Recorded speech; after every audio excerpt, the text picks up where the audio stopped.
Hey guys, Ron from Wild Betta Fish USA. You're looking at Betta rutilans, part of a colony I've had for going close to about 5, maybe even 6 years. A lot of the fish in this colony are well over 3 years old.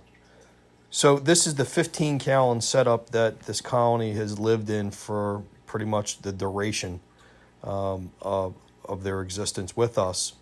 And that is the 29-gallon tank that they'll be getting moved to later on in the video. So what I did was I pulled out the adults and checked them out, made sure everybody was in good shape. And as you could tell by some of the fins, they were basically crowded in a 15-gallon tank. Some of them were getting nipped. So I expect that the 29-gallon tank should give them enough space to spread out a bit. But they do reproduce pretty often. And I think overall they have produced close to, 5 batches of fry, different generations. So I was acclimating the juveniles and the adults in the 29-gallon tank. Simple acclimation, just float them and exchange some of the water from the 29 into the viewers. The pH in this particular setup is about 5.2. Once they were released, the fry automatically started checking out their new environment, just like any fish would. They're not very shy. They were rather easy to net. The adults were a little harder, but I mean, for the most part, rutilans, they're not really fast, nor are they, nor are they prone to jumping out of nets. Once netted, they're pretty easy to transfer from tank to tank.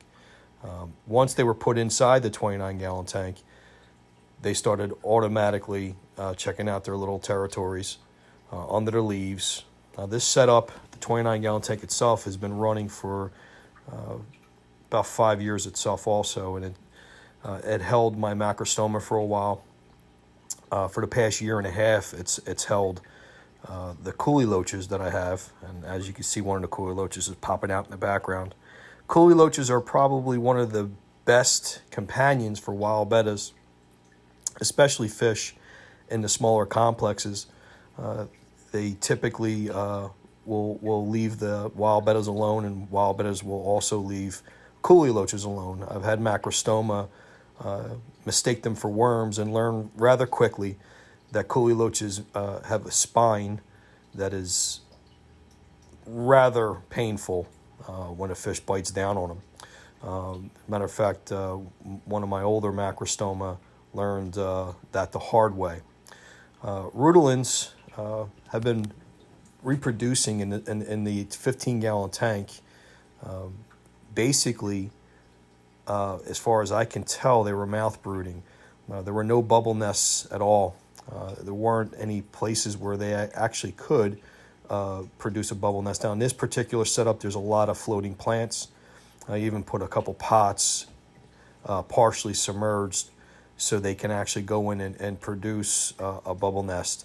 So these fish have adapted to reproduce via mouth brooding, which a lot of fish in the complex are known to be bubble nest builders, but some will adjust. And rutilans, in my particular setup, from a video I even shot about 3 years ago, this particular colony started doing that. And as you can tell, that pot right there is partially submerged.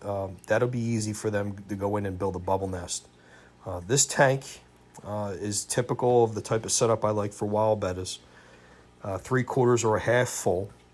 A nice trapped humid layer of air above the water between the glass. And for the most part, I maintain this tank at about 78 to 79 degrees. There's some botanicals thrown in there, a lot of leaves, driftwood that's probably approaching 7 or 8 years old, some really good seasoned driftwood.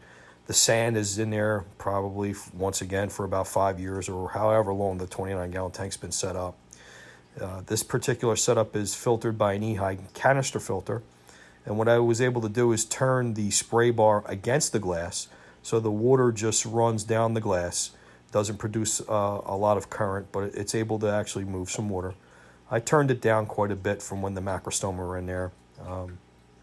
The larger wild bettas don't really mind a whole lot of water movement, but this particular complex and the Coxina complex, they would rather have still water, but I still like to try to keep the water from becoming stagnant, especially since I keep a glass top, and sometimes you get a lot of decomposing material with the wood, some of the dying plants, so you want to try to at least keep the water agitated a bit.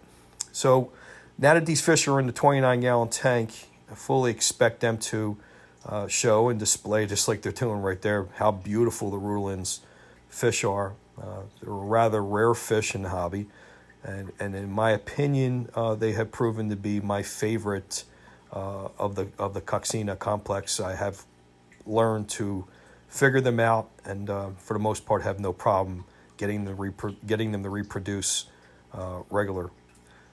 So for the most part, this video is just to touch base with you, my subscribers and followers and supporters, and a well overdue change for Betta rutilans that have been very good to me, and I wanted to be good to them. I think this should be the tank that this colony continues on and on and on. Maybe one day they'll go to a 40 breeder or a 55, and maybe add a small schooling rasbora with them, also with the coolie loaches. So stay tuned for more from Wild Betta Fish USA, Betta rutilans. Like, subscribe, comment. Thank you guys. Thanks for supporting us. See ya.